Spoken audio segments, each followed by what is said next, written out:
With some art history background in college, I was taught to appreciate, notice, and look for different patterns in iconography. An icon is a picture, image, or representation. Iconography is studying a group of images and representations. And in art history, we talked about what they meant, signified, and how different images influenced others throughout history. A decent study of iconography can allow us to recognize patterns so we can connect the dots and see a bigger picture. Now I'm going to go ahead and share a few Bible passages so you can see what I'm talking about. Here is Isaiah chapter 34 verse 4. "And all of the host of heaven shall be dissolved, and the heavens shall be rolled together as a scroll, and their host shall fall down, as the leaf falleth from the vine, and as a falling fig from the fig tree." That is very visual, but who or what is the host of heaven? Let's look and see if we can't find the same kind of picture described elsewhere. Here's Revelation chapter 6 verse 13. "And the stars of heaven fell unto the earth, even as a fig tree casteth her untimely figs, when she is shaken of a mighty wind." As Rob Skiba liked to say, if the globe Earth theory is correct, and we've got Andromeda and all of the other stars heading our way, we are in for some trouble. Now let's put these two scriptures side by side and notice the similarities. They both describe things falling as figs from a fig tree. But one is referring to the hosts of heaven, and the other is referring to stars. Are they talking about the same thing? What if the stars really are intelligent beings? We see a number of references to the stars as angels. Take these, for instance. "Where wast thou when I laid the foundations of the earth? Declare if thou hast understanding. Who hath laid the measures thereof, if thou knowest? Or who hath stretched the line upon it? Whereupon are the foundations thereof fastened? Or who laid the cornerstone thereof? When the morning stars sang together, and all the sons of God shouted for joy." Singing stars during the creation account? The Apostle John makes note of an angel as a star also in Revelation 9:1. "And the fifth angel sounded, and I saw a star fall from heaven onto the earth, and to him was given the key to the bottomless pit." Now, I'm really seeing some good evidence, more than suggesting, that the stars are not what we are told, but that they are rather to be understood as intelligent beings. We see that people even began to worship the stars as godlike sentient beings in 2 Kings 21:5, and he built altars for all the hosts of heaven in the two courts of the house of the Lord. 2 Kings 23, beginning in verse 5. In the International Standard Version, "The king unseated the idolatrous priests whom the kings of Judah had appointed to burn incense in the high places throughout the cities of Judah and in the environs surrounding Jerusalem, including those who had been burning incense to Baal, to the sun, to the moon, to the constellations, and to every star in the heavens." Okay, they're worshiping these things. And it is no coincidence that each of the planets are named after ancient Greek and Roman gods, and still have those names to this day. No one back in those days looked up and said, "Hey, that's a giant rock in the sky." They were all seen as intelligent beings. Now, is this just an ancient concept? No. We actually see this kind of imagery repeated in the beginning of the movie It's a Wonderful Life.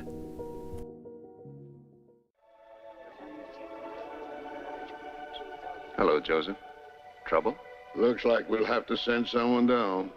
A lot of people asking for help for a man named George Bailey. George Bailey. Joseph, send for Clarence. You sent for me, sir? Yes, Clarence. A man down on Earth needs our help. Huh. Well, that's fascinating. Where else have I seen this kind of concept being portrayed? Oh, The Lion King. It's kind of hard to miss that one. Look at the stars. The great kings of the past look down on us from those stars. Really? Yes. So whenever you feel alone, just remember that those kings will always be there to guide you. And so will I. When you think about it, the entire movie is about a prodigal son who left his home and was exposed to worldly influences. And these influences specifically laughed at his beliefs concerning the stars. Who told you something like that? Yeah. What mook made that up? Yeah. Pretty dumb, huh? Oh, you're killing me, son.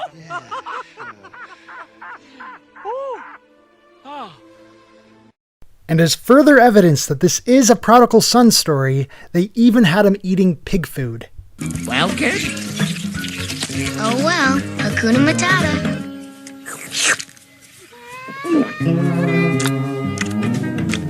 Until he had a revelation that showed him his dad was right, and then he made a triumphant return home. I'm not trying to tell you to believe in anything because a movie said so, or even because the Bible says so. I'm just showing you a repeated concept of stars being intelligent beings in some really strong and prevalent iconography. Now, let's go take a look at the scene from Pinocchio. Oh, Figaro, look, the wishing star. Starlight, star bright, first star I see tonight. I wish I might have the wish I make tonight. Does it bother anyone else to see Geppetto praying to a star here? Let alone, out of all of the Disney movies out there, this is the one that Disney based their theme song on. Oh, Figaro, look, the wishing star.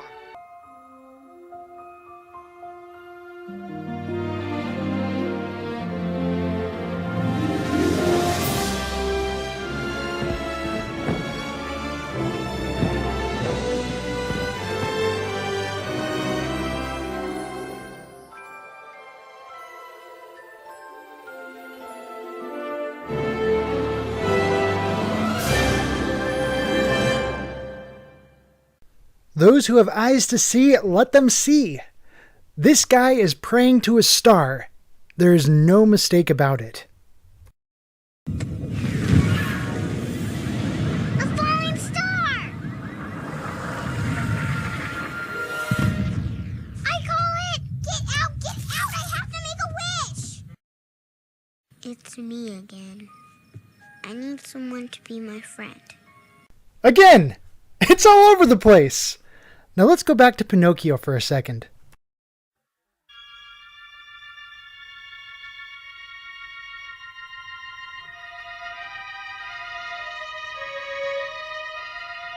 Hey, what's going on here?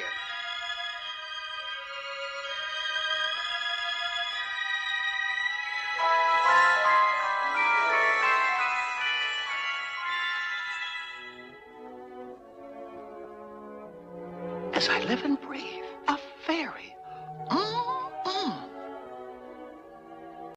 Here we have a star that came down as a little light that grew until it became a person. And I've never noticed it before, but she is also kind of see-through and ghostly. Notice how you can see that chair through her dress and arms. Anyway, the way she came down, I've seen that imagery before.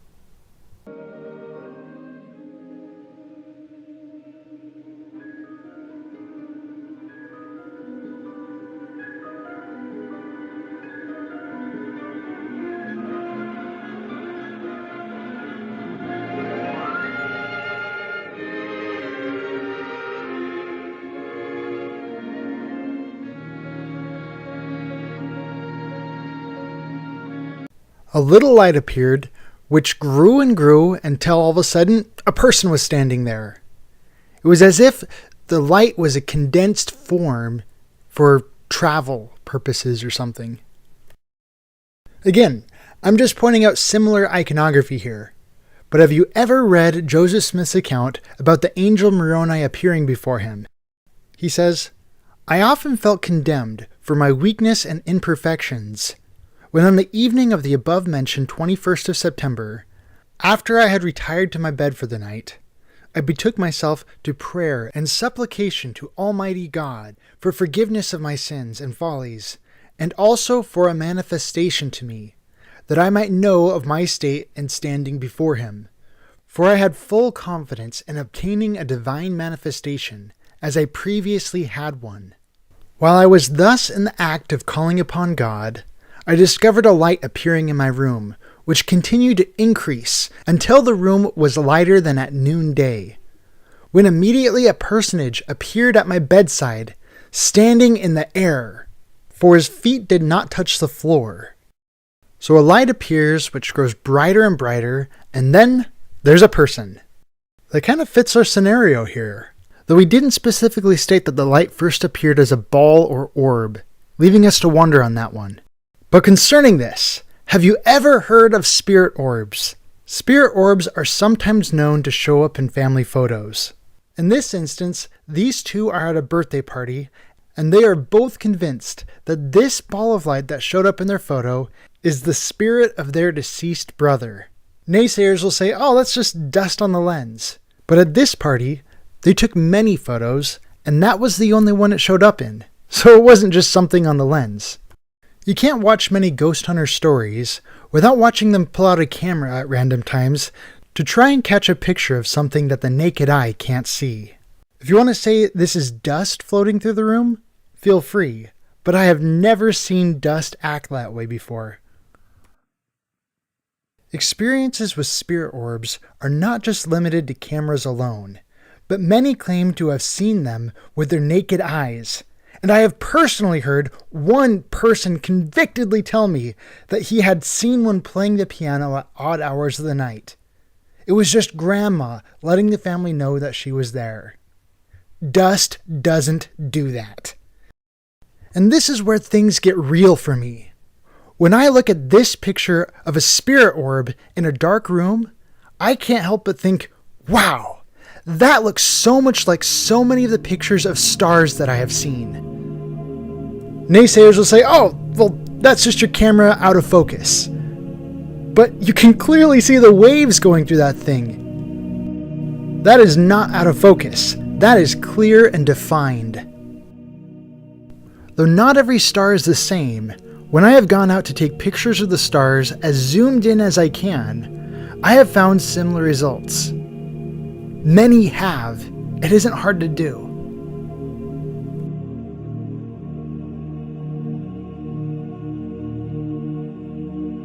Yet when NASA has the gall to say this is what stars look like when you zoom in on them, it seriously makes me want to throw up.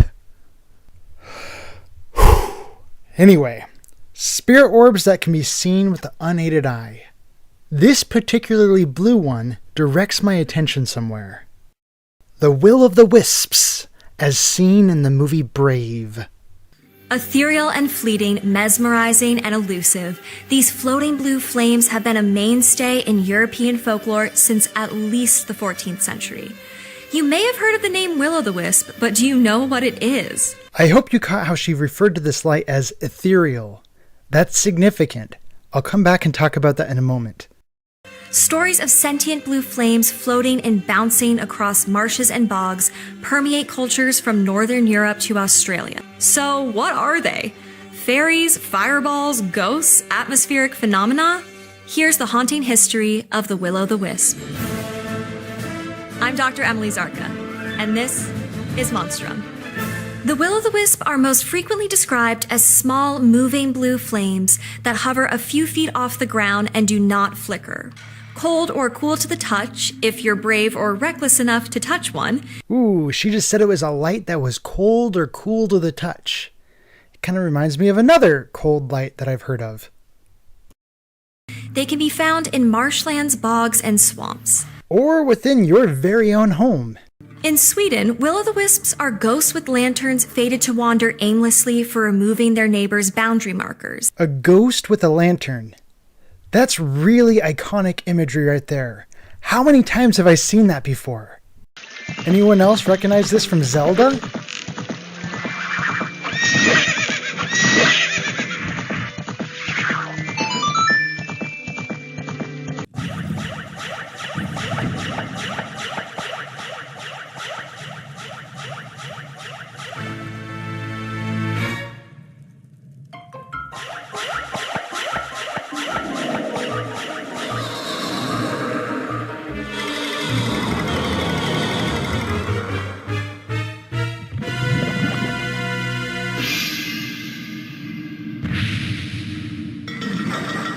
Poe, the Ghost Lantern guy, is a recurring character throughout the Zelda series.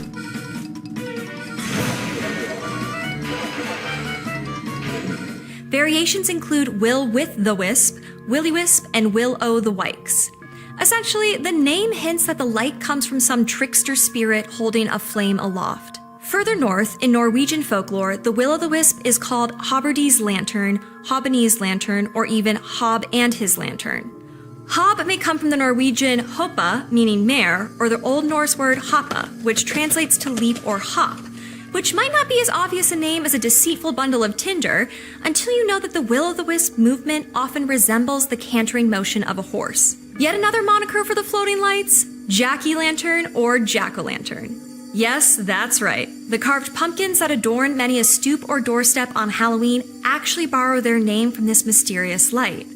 Jack-o'-lantern is of English language origin and simply means Jack of the Lantern. Yeah, I'll definitely be thinking of that this Halloween. Alright, so why did she refer to the light as ethereal? What does this have to do with the ether? Well, it turns out ethereal is often synonymous with the word spiritual. Saying the ethereal realm is another way of saying the spiritual realm, or the astral realm, or astral plane, which makes an even deeper connection with the stars, for astra is Latin for stars, which is why it is the root word in the words astronomy and astrology. You might have heard of the term astral projection, where one's spirit leaves their body and walks around. You're a man looking at the world through a keyhole, and you've spent your whole life trying to widen that keyhole, to see more, to know more, and now, on hearing that it can be widened in ways you can't imagine, you reject the possibility. No, I reject it because I do not believe in fairy tales about chakras or energy or the power of belief. There is no such thing as spirit. We are made of matter and nothing more. You're just another tiny, momentary speck within an indifferent universe. You think too little of yourself. Oh, you think you see through me, do you? Well, you don't. But I see through you!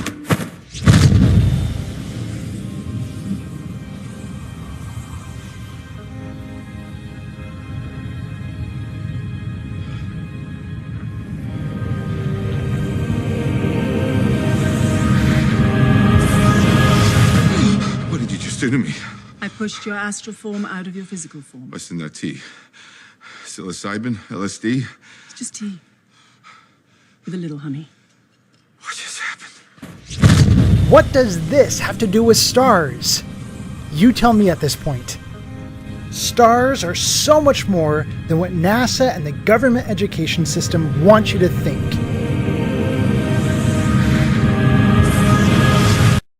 The last thing I have to mention here is Foo Fighters.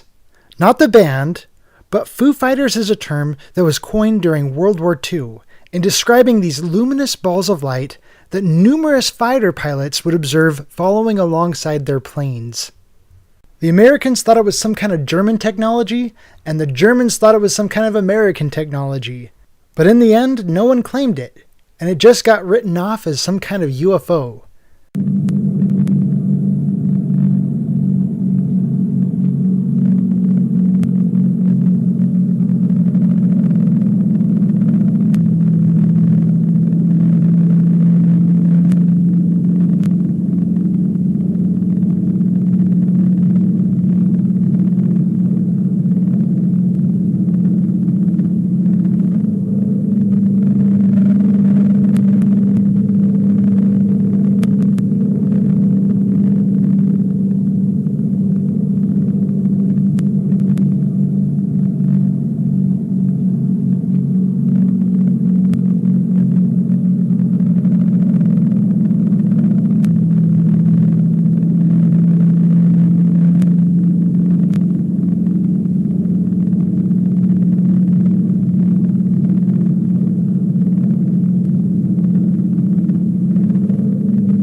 The most common dismissal I've heard for this stuff is, oh, that's just ball lightning, or swamp gas.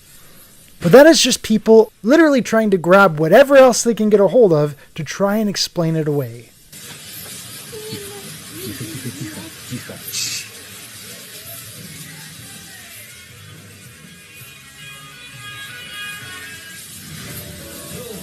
Science relies on data and empirical evidence, and reliable and consistent evidence surrounding ball lightning is simply hard to come by. Carl Steffen, an engineer at Texas State University, said, "Since there is virtually no data, anyone can come up with a theory and you can't prove them wrong. When scientists want to find out whether something is true or not, they don't try to prove it to be true, but rather try to prove it to be false. And if it can withhold these attempts, then it can be reasonably amusing that it is true." I don't think anyone explained Russell's teapot to him, but that's another story. I, for one, can say I've never heard of ball lightning that could play the piano. When academia acknowledges that ball lightning is itself a mystery, trying to explain something away by calling it ball lightning is itself just simply stating, yeah, well, that's just a mystery, which is nothing more than a hand-wave dismissal. But as I said in the beginning, I'm just showing you some interesting iconography. Science itself is simply defined as systematized knowledge in general, whether it be right or wrong. And when we take data and carefully systematize it, it can help us see a bigger picture, as I hope it has been the case for you. This message has been brought to you by the Flat Earth Institute of Science. Thank you all for watching.